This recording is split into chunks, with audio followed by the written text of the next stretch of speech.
ततो पदवी समूल्यं चकारा च विधानतः तद्व्रतं च प्रभावेण धनपुत्रान् समन्वितम् इहलोके सुखं भूता चान्ते सत्यपुरं देवश्री स्कंद पुराणे रेवा खंडे सत्यनारायण व्रत कथायां द्वितीय वृंदावन विहायलाल की जय।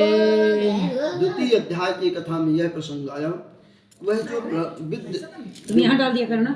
जो वृद्ध ब्राह्मण था, वह ब्राह्मण जो है अत्यंत निर्धन था। भगवान ने उनको उपाय बताया तो ब्राह्मण ने सोचा मेरे पास कुछ नहीं है, मैं भगवान सत्यनारायण की व्रत कथा कैसे करूंगा। लेकिन भगवान की माया की सुबह उठे और भिक्षा के लिए गए तो उनको बहुत सारा धन प्राप्त हुआ। उसी से उन्होंने भगवान की कथा श्रवण की। प्रत्येक महीना के पूर्णमासी को कथा करने लगे और उसका यह प्रभाव हुआ कि अत्यंत धनवान हो गए। अब उन्हीं ब्राह्मण के आसपास एक लकड़हारा रहता था, वह लकड़ी बेचने जाया करता था। एक दिन वह लकड़ी बेचते बेचते उसी ब्राह्मण के यहाँ पहुंच गया। ब्राह्मण के ऐश्वर्य को देख करके उस लकड़हारे ने पूछा, ये ब्राह्मण देवता आपकी स्थिति परिस्थिति इतनी कैसी सुधर गई, ऐसा कौन सा चमत्कार हो गया। तब ब्राह्मण बताते हैं कि मेरा कुछ नहीं है, सब सत्यनारायण भगवान का दिया हुआ प्रसाद है और इस कथा को आप भी करो तो आपकी स्थिति परिस्थिति सुधर जाएगी। वो सोचा मैं लकड़हारा इस कथा को कैसे कर पाऊंगा। देखिए बस आई ही का मना कर रही। लेकिन वह जब लकड़ी लेके बेचने गया तो धनिकों के शहर में पहुंच गया। वह लकड़ी को बेचा तो जितना उसको दाम मिलता था उसका दुगुना दाम उसको प्राप्त हुआ।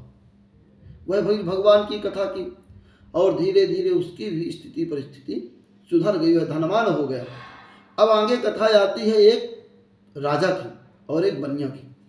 ओम सूत उवाचा पुनरग्गे प्रवक्ष्यामि शृणुध्वं मुनिसत्तमा पुरा चोलका मुखो नामा नृपश्चासीन् महात्मनि जितेन्द्रिया सत्यवादी च ययौ देवालयं प्रति दिने दिने धनं दत्त्वा दुजान् सन्तोषयन् शुधि भार्या तस्या प्रमुग्धा च सरोजावदना सती भद्रशीला नदी तीरे सत्यस्य व्रतमाचरात् एतस्मिन्नन्तरे तत्र साधुरेकं समागतः वणिज्यार्थं बहुधनैरेकं परिपूर्णिता नवं संस्थापिततीरे जगामनिवृत्तिप्रभि दष्टाचावृत्तिभूतं च प्रपच्यते तथा प्रकाशमुत्तरवं श्रोतुमिच्छामि साम्प्रतं।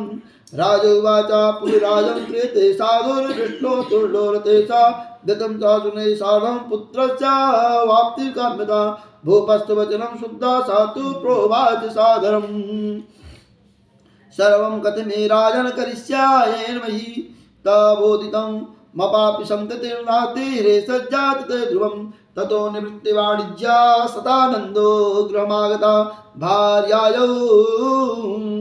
भार्यायौ प्रतितं सर्वं व्रतं संतिदायकं ये तदा व्रतं करिष्यामि यद् मे संतिर्भविष्यति इति लीलावती प्राह पत्नी साधु समात्मः एतस्मिन् दिवसे भार्या लीलावती सती भृत्युक्तानन्दचित्ता सबद्धर्मपरायणा गर्भिणी चाभवत् तस्या भार्या सत्यप्रसादितः दशमे मासि वै तस्य कन्या रत्ना प्रजायते दिने दिने स वर्ते शुक्लपक्षे दासति नाम्ना कलावती चेतं नाम कारणं कृतं ततो लीलावती प्राह स्वामिनं मधुरं वचः न करोसि किमर्थं वै पुरा संकल्पितं व्रतं प्रति साधुरुवाच विवाहं समये तस्या करिष्यामि व्रते प्रिये इति भार्या समश्वाता जगामनगरं प्रति तथा लीलावती कन्या व्रतेऽपि स्मरसि दृष्ट्वा कन्या तथा साधुर्नगरं सहिता मन्त्रित्वा साधुतं क्लेशं मासिद्धर्मितः विवाहार्थं च कन्या च ब्रह्मश्रेष्ठं विचारता तेनैवं ज्ञातं धूतोऽसौ कचिन्दनं नगरं ययौ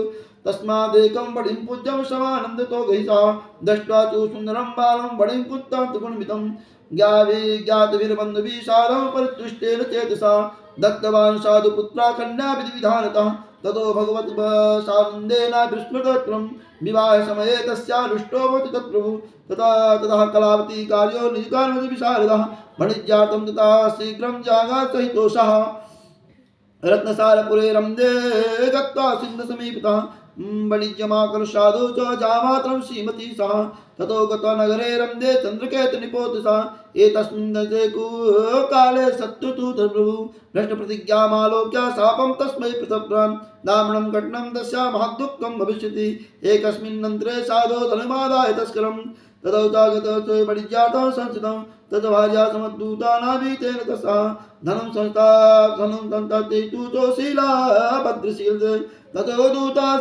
समायाता यत्रास्ते सज्जनो वणिक् दृष्ट्वा नृपधनं दत्तं बद्धा नीतौ वणिक्स्तुतौ हर्षेण धनवानश्च प्रोचुर्नृप समीपतः तस्करौ द्वौ समानीतौ विलोक्य ज्ञापय प्रभु राज्ञा ज्ञाप्य ततः शीघ्रं दृष्टं बन्धुतु तावौ स्थापितौ तौ महादुर्गे कारागारे विचारतः माया सत्यदेवस्य न सुप्तं करयस्तोर्वचा तयस्तौ धनुराज्यं गृहीतं तत्र केतुना तच्छापश्चो गिरेण भार्यौ च दुर्गं चौरेण हृता सर्वं गृहीता स्तञ्चितम् आदिव्याधिसमायुक्ता चुत्पिपासा दुःखिता अन्नचिन्ता सन्तचिन्ता पराभूता बिभ्रांता गृहे गृहे कलावती तु कन्यापि बिभ्राम प्रतिवासरम् एतस्मिन् दिवसे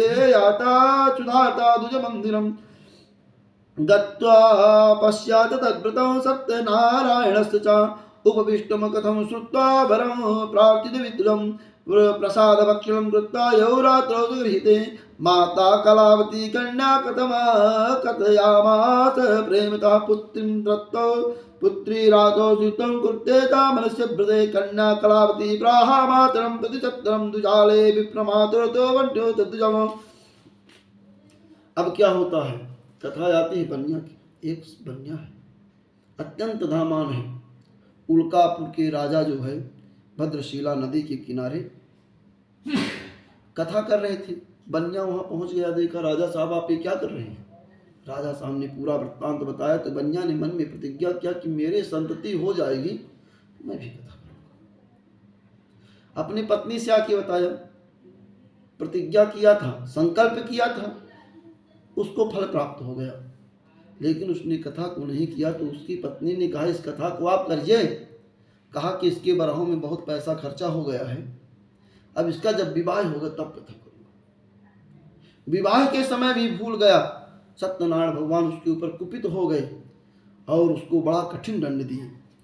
वह जब व्यापार करने गया तो राजा के कारागार में चोर घुसे, पूरी संपत्ति चुरा ली और चोर भागे, पीछे से सिपाही भागे। तो उसने जब वो समझे कि मैं पकड़ जाऊंगा चोरों ने, तो उसी साधु बनिया के पास पूरी संपत्ति रखकर चोर भाग गए। फल यह हुआ कि साधु बनिया पकड़ा गया दामाद के सहित, तो जेल हो गया, कठिन जेल हो गया, जेल में रहने लगा। इधर भगवान की कृपा से उसके घर में चोरी हो गई, सब कुछ नष्ट हो गया। कंगाल, इधर जेल उधर कंगाल।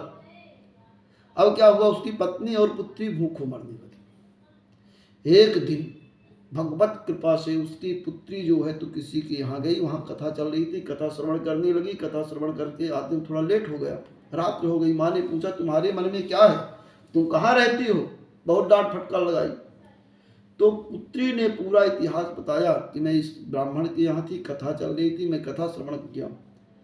उसकी माँ ने कहा उसी कथा का परिणाम है जब सब हो रहा है, हे भगवान मैं भी आपकी कथा करूँ। उसकी पत्नी ने कहीं से कुछ धन जोड़ बटोर करके भगवान की जब कथा की, उस कथा के प्रभाव से भगवान सत्यनारायण उस राजा को स्वप्न में देखते कि अरे राजा, तेरे कारागार में जो बंदी बंधे हैं वो मेरे भक्त हैं, तुम उनको छोड़ दो नहीं मैं तुम्हारा पूरा राज्य नष्ट कर दूंगा। राजा को डर लगा, उठा सुबह मंत्रियों से मंडल करके और उनको छोड़ दिया। धन लेके फिर चल दिया दोबारा राज बनिया। अब दोबारा भगवान उसकी फिर परीक्षा लेते हैं, फिर फेल हो जाएगा। इस बार उसका दमाद नाव के साथ डूब जाएगी। इतराजो बचा सुत्ता मोचित्ता महाजलौ समानीयं नृपश्चग्रे प्राहुते विनयान्विताः आनीतौ तौ बड़पुत्रो मुक्तो नियतबन्धनात् ततो महाजनेन तं चन्द्रकेतु नृपोत्तमं स्मृतौ पूर्ववृत्तान्तौ नोचुदभिलौ राजा विस्तुतौ च वृच्युतं च प्रोवाच सादरम् देवत्वा प्रथमं महादुःखादीनं नाति वैभवम् न निरसत्यं च क्षौरं कर्मादकार्यत् वस्त्रालङ्कारकं दत्त्वा परितोषं नृपयुतम् पुरस्कृत्य वडपुत्रो वाचसातोष यद्विदम् पुनरानीतं तु यद्द्रव्यं त्रिगुणितं कृतदत्तवान् प्रोवाच राजो राज्ञं साधोत निजासुतं राजानं प्रणिपत्यं च गन्तव्यं तत्प्रसादतः इत्युक्तो तो महावैश्य जगमोतो सुकृतम् स्कंद पुराणे रेवा खंडे सत्यनारायण व्रत कथायां तृतीयो शिष्य वृंदावन बिहारी की जय। यात्रा तो कृतवान् साधुर मंगलाय च पूर्वितां ब्राह्मणेभ्यो धनं दत्त्वा तदानुग्रहं क्रियद्दूरे गते साधु सत्यनारायण प्रभु जिज्ञासं कृतवान् साधो किमर्थ्युतो संस्थितौ ततो महाजनो नत्तो हेलया च प्रहस्य वै कथं तच्छसि भोदण्डिन मुद्रं केतु नेतुं किमच्छसि लतापत्रादिकं चैव वर्णते तरणो मम निष्ठुरं चावच शुद्धा सत्यं भवतु ते वचः एवमुक्त्वा गता शीघ्रं दण्डिं सत्यसमीपतः यद्दूरे ततो गत्वा स्थितौ साधु समीपतः गते दण्डे साधुच्चाकृत नित्या क्रिया तदा उत्थितं तरणं दृष्ट्वा विस्मय च परं जयौ दष्टा लतादिकं चैव मूर्छितोऽन्यापि